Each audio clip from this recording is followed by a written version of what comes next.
आप देख रहे हैं बीजापुर इन्फो। मैं आपके साथ जाफर कलादगी। बीजापुर एमएलए बसवनगौड़ा पाटिल यत्नाल ने आज बीजापुर में एक प्रेस कॉन्फ्रेंस करते हुए कहा कि इस बार राम मंदिर बनकर रहेगा। कांग्रेस और अंबानी परिवार से जुड़े मुद्दों पर भी की बात एमएलए यत्नाल ने। सुनिए। इस सಲ राम मंदिर निर्माण जगत इस सಲ राम मंदिर निर्माण आगे लोकसभा चुनाव ಮುಂಚೆನೇ ಕರ್ನಾಟಕ ವಿಧಾನಸಭೆ ರಾತ್ರಿ 2-3 ಗಂಟೆ ತನಕ ಕೇಳ್ತಾರೆ। ಇಡೀ ದೇಶದ ಹಿಂದೂಗಳ ಒಂದು ಭಾವನೆ ರಾಮ ಮಂದಿರ, ಅದಕ್ಕೆ ಟೈಮ್ ಇಲ್ಲ ಸುಪ್ರೀಂ ಕೋರ್ಟ್ ನ್ಯಾಯಾಧೀಶರಿಗೆ। ನಾನು ನಾಗರಿಕನಾಗಿ ಕೇಳ್ತೇನೆ, ಸುಪ್ರೀಂ ಕೋರ್ಟ್ ನಿಮ್ಗೆ ಅಷ್ಟಂತ ಅವಕಾಶ ಕೊಡ್ತೀವಿ। ರಾತ್ರಿ ಚರ್ಚೆ ಮಾಡಿದ್ರಿ ಅಯ್ಯಪ್ಪ ದೇವಸ್ಥಾನದಲ್ಲಿ ಮಹಿಳೆಯರ ಪ್ರವೇಶದ ಬಗ್ಗೆ ಅತ್ಯಂತ ತುರ್ತಾಗಿ ಚರ್ಚೆ ಏನು ಕೋರ್ಟ್ ವಿಚಾರಣೆ ನಡೆಸಿ ನ್ಯಾಯ ಕೊಡ್ತೀವಿ। ರಾಮ ಮಂದಿರ ಬಗ್ಗೆ ಯಾಕೆ ನಿಮ್ಮದು ನಿರ್ಲಕ್ಷ್ಯ ಅನ್ನೋದನ್ನು ಇವತ್ತು ದೇಶದ ಜನಕ್ಕೆ ಕೇಳಬೇಕಾಗ್ತದೆ। ಸಂವಿಧಾನಾತ್ಮಕವಾಗಿ ಯಾರು ದೇಶದ ಹಿಂದೂಗಳ ಭಾವನೆ, ಅಯೋಧ್ಯೆಯಲ್ಲಿ ರಾಮ ಮಂದಿರ ಆಗ್ಬೇಕು ಅನ್ನೋದು ಇಡೀ ದೇಶದ 100 ಕೋಟಿ ಜನರ ಹಿಂದೂಗಳ ಭಾವನೆ। ಇದಕ್ಕೆ ನಿಮ್ಗೆ ಸಮಯ ಇಲ್ಲ। ಇಲ್ಲಿ ಕರ್ನಾಟಕದಲ್ಲಿ ಬಿಜೆಪಿ ಸರ್ಕಾರ ತೆಗೆದ ರಾತ್ರಿ 4 ಗಂಟೆವರೆಗೆ ನೀವು ಕೋರ್ಟ್ ಓಪನ್ ಇಟ್ಟು ನ್ಯಾಯ ಕೊಡ್ತೀವಿ।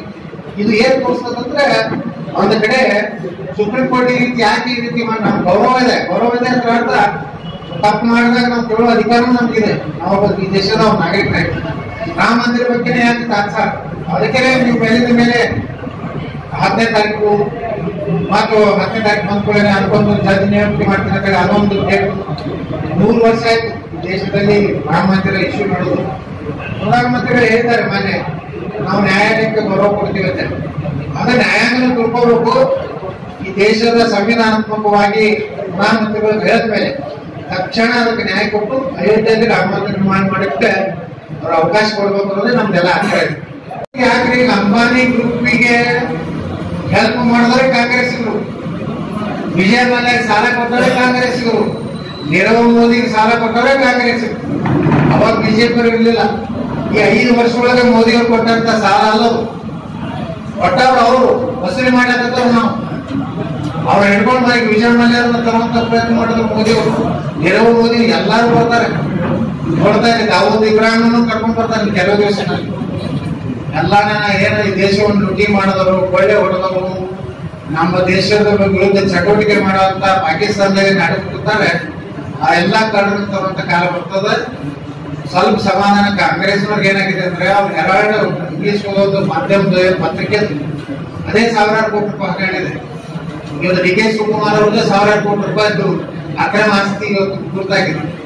ಇದೆಲ್ಲ ನೋಡಿದ್ರೆ ಬಿಜೆಪಿ ಅವ್ರಿಗೆ ಯಾವ ಮನಿ ರೇಟ್ ಆಗ್ಯಾವ, ಯಾರ ಮೇಲೆ 1000 ಕೋಟಿ ಸಿಕ್ಕಿದೆ? ರೇಟ್ ಮಾಡೋರಿಗೆ ಎಲ್ಲಾನು ಸಮಾನವಾಗಿನೇ ಮಾಡ್ಯಾರ। ನಮ್ಮ ಅನೇಕ ಸಚಿವರು ಮನೆಗೂ ರೇಟ್ ಆಗ್ಯಾವ। ಸಿದ್ದೇಶ್ವರ ಯಾವನಿಗೆ ಮಿನಿ ರೇಟ್ ಆಗಿದೆ। ಯಾವುದೇ ಅಂದ್ರೆ ಸಂಚೆ ಪ್ರಧಾನಮಂತ್ರಿಗಳು ಮಾಡಿಲ್ಲ, ಇನ್ಕಮ್ ಟ್ಯಾಕ್ಸ್ ಪದ್ಧತಿ ಪ್ರಕಾರ ಮಾಡಿರ್ತಾರೆ।